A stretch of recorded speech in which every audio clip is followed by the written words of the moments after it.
Hello, my name is Dr. Eric Hibbs, and I'm the superintendent of the Marlborough Township Public Schools, located in Marlborough, New Jersey. I wanted to create a video that would educate our community about the PARCC test that students will have to take in the 2014-2015 school year. PARCC stands for the Partnership for Assessment of Readiness for College and Careers.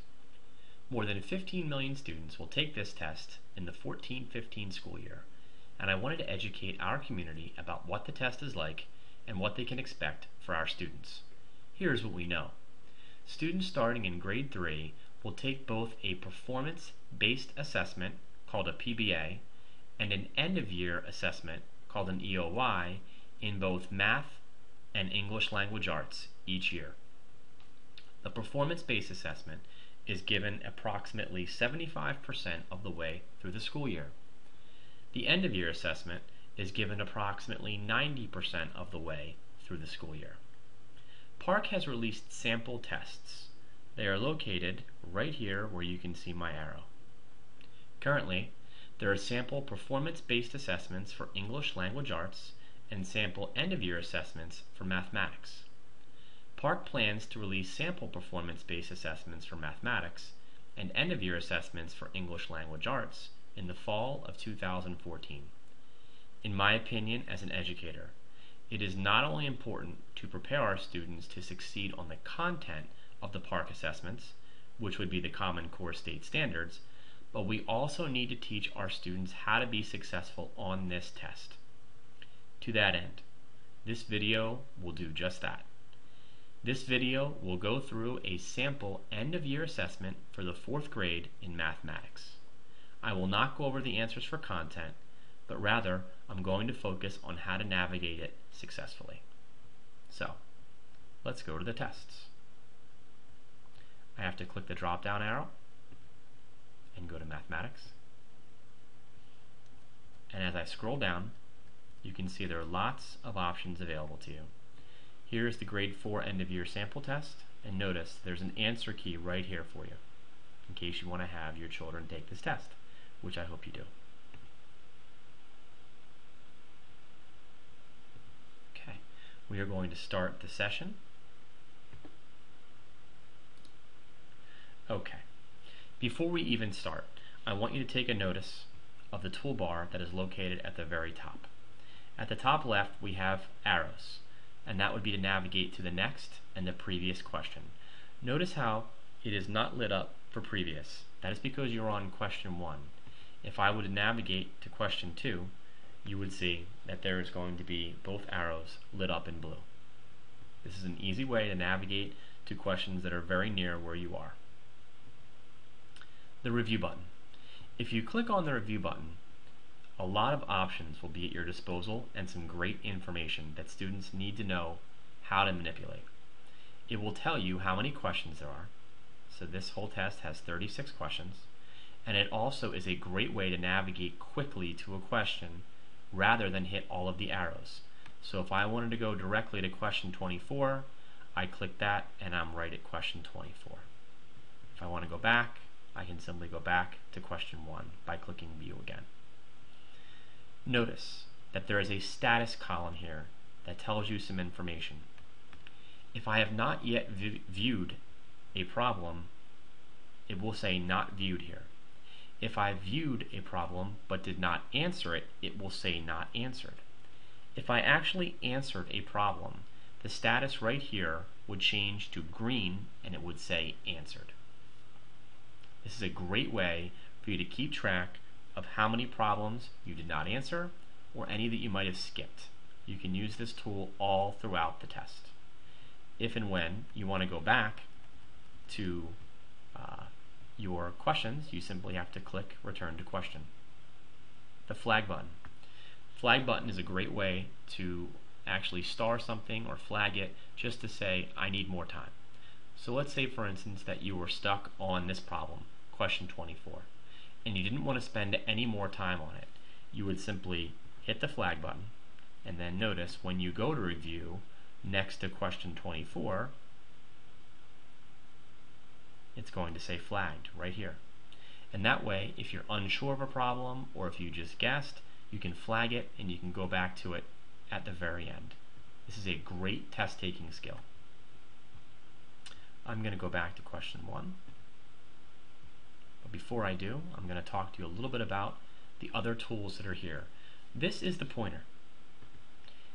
The PARCC test allows you to actually use a highlighter virtually anywhere in this test. So if you are the kind of learner that likes to highlight the information in a question, you simply have to highlight it and then you can choose a color. Okay, and notice the options that popped up. You had white, yellow, pink, and blue. Now, you will not be able to highlight anything in white, but if you want to unhighlight something, you simply re-highlight it, click white, and then it's off. That's the highlight key. It's a great way to highlight the important information that you have in a question. If I click here, notice that I have my ruler. Okay. My ruler, circles on either end allow me to manipulate it. Okay. Notice the ruler will only extend to the field of the question. Okay, for simplicity. Then I have the protractor. The protractor. This will come in handy a few questions from now. You must always line the plus sign up with the vertex. Notice, same as the ruler, that is your easy way to manipulate. Last is called the answer eliminator.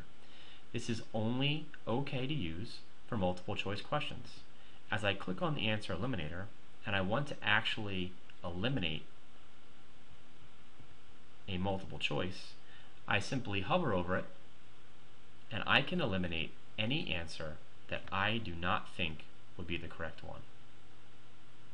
Okay? Those are your tools at the top. Now, let's go over the questions that you're going to see. Notice question 1 is simply asks you which statement is true. So you're going to have questions, and some are actually going to highlight in bold important words. This one does not do that. Okay?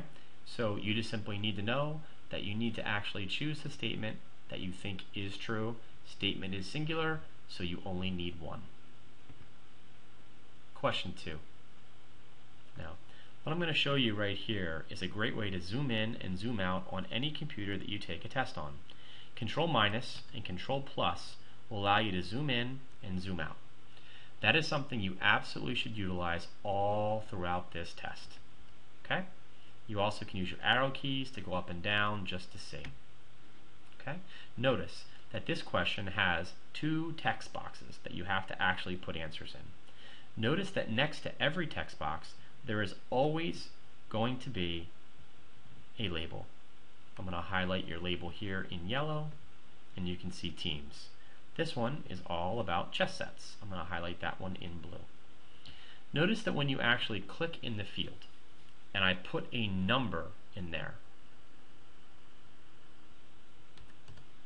all of a sudden we're going to have the letter or the X come up.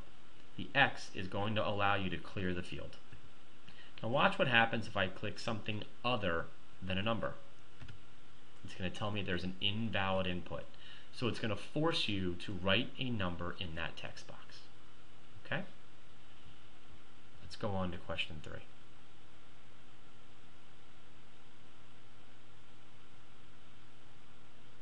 Okay. Question 3. Notice here that you have a word problem and then you have what looks like a calculator. This is not a calculator. Calculators will not be used on the grade 4 end of year assessment. But you have a very large toolbar that you have to understand what's here. Clear everything, undo, redo, backspace, plus sign, minus sign, multiplication sign, division sign, fraction, mixed number, equal, less than, greater than, parentheses, unknown number. Then you have all of your numbers. You have the comma. You have a decimal point. You have not equal. You have a bracket. You have a dollar sign. And you have a degree sign. So what has to happen here is that you have to read the question and then you have to answer it. Okay? The final question here is asking you, what is the total amount of cloth in yards Ryan used to make all 6 backpacks? Okay? And you would simply have to write your answer in the box. Okay?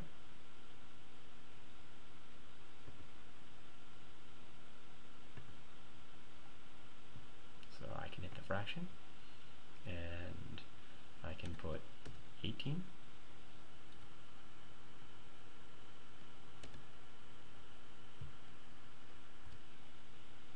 over 4. Okay?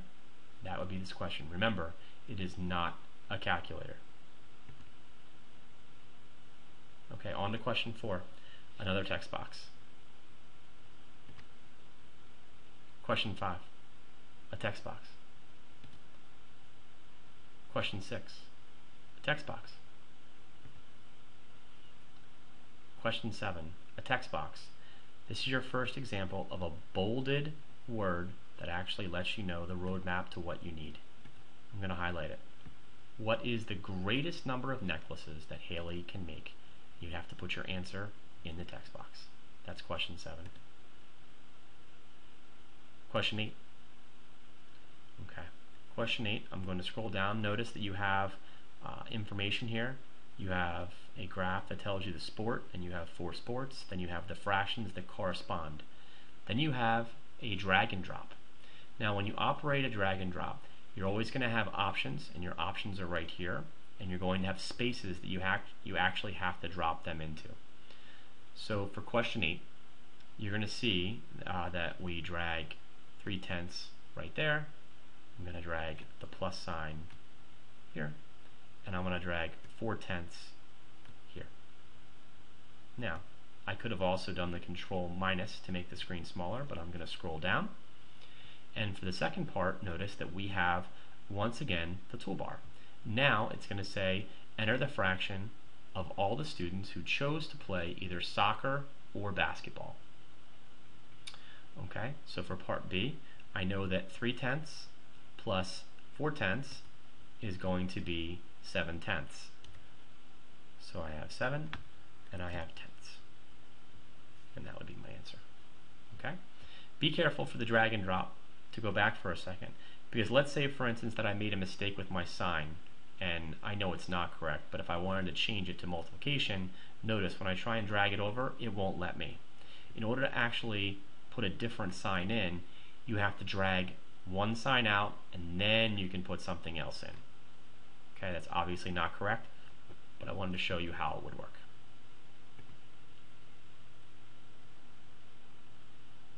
Okay, question 9 is going to be simply a text box. Remember, your label is always to the right.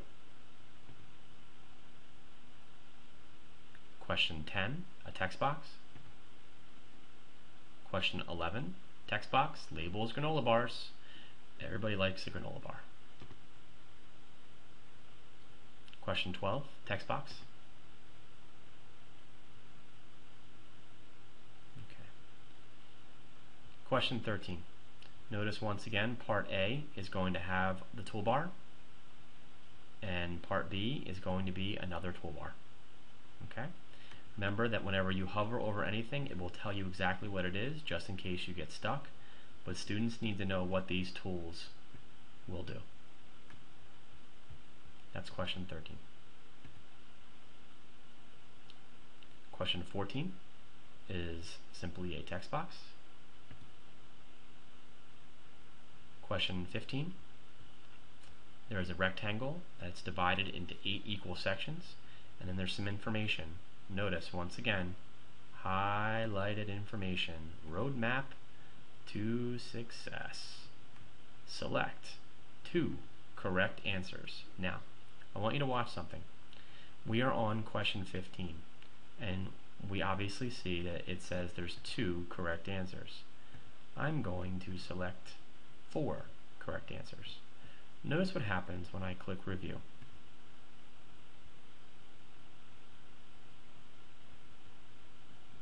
I'm going to scroll down and notice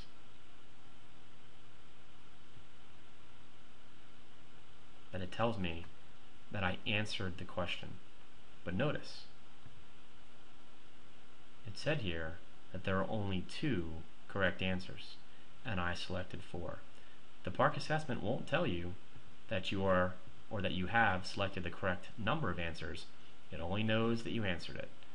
So be careful. That's question 15. Question 16, text box, no highlight. Question 17, okay. What you have here is some information to the left. 2 figures are shown. In figure 1, the measure of angle MSG is 105 degrees. This is top part is a drag and drop. Okay, so you would drag and drop the correct information to where you need it to be.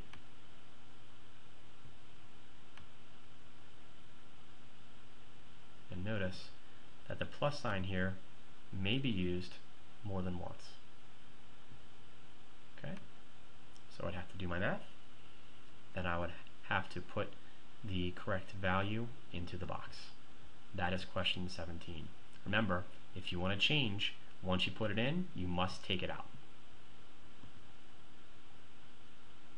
Question 18. Another great example of zooming out so that I can see everything.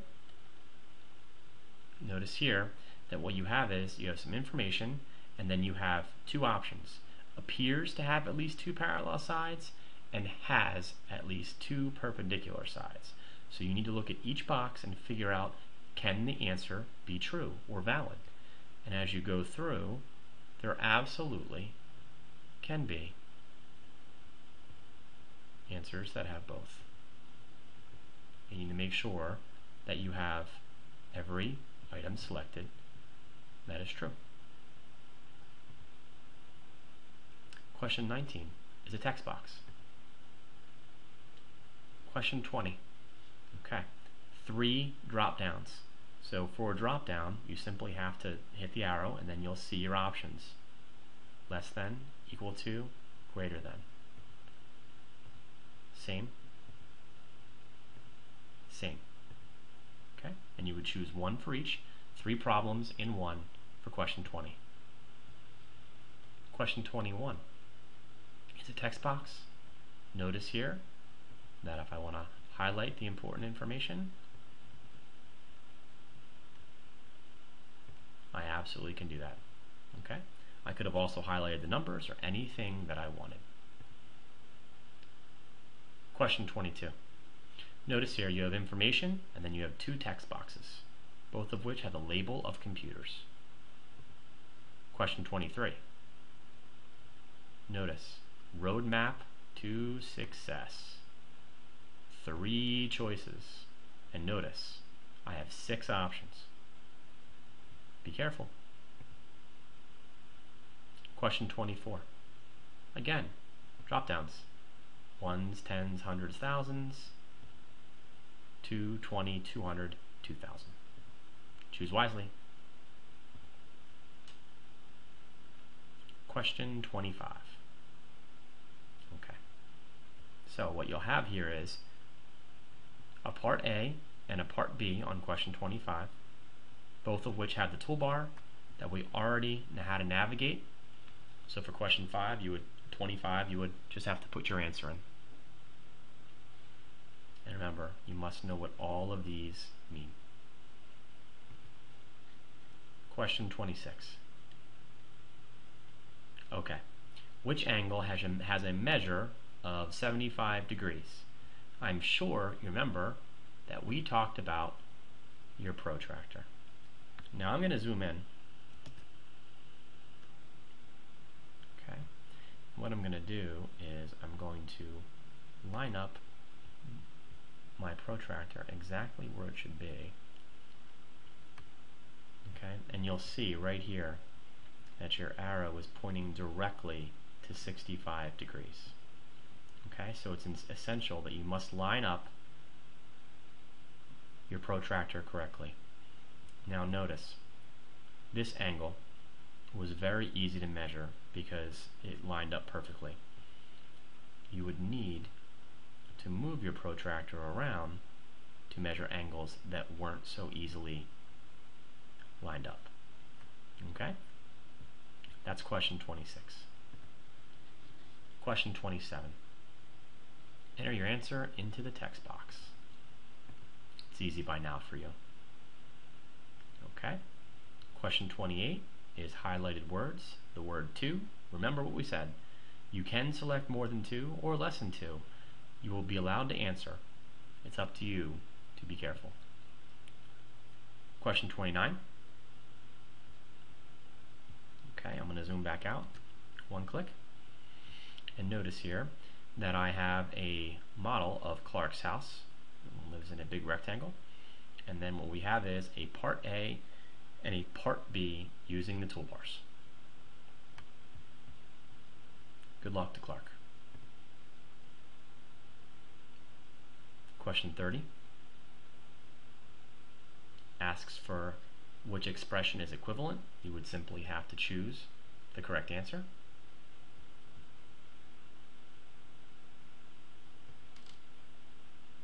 Question 31, another series of drop-downs. At this point you know exactly what to do. You must have an answer for everything. Question 32 is going to ask you to do a drag and drop. Drag and drop each number that is a multiple of 8 into the box. So you would simply drag and drop all of the correct answers that would apply here. Remember, if you want to take something back out, it's simple to do so. Question 33 is a text box. Label is feet. Question 34. It says place the fractions in order from least to greatest. So you would simply have to drag them into the box where they should go. Least to greatest. And this example has 3 options for 3 slots. We have not seen that yet. There usually, in my opinion, is an uneven number for the drag and drop. Part B then has you enter the answer. Remember, it's not a, that's right, calculator. Question 35. Question 35 is a text box. And question 36 is also a text box. Okay, that would be it. That is the end of the 4th grade end of year mathematics assessment. That's an example from PARCC. So, I hope this tutorial was useful to you.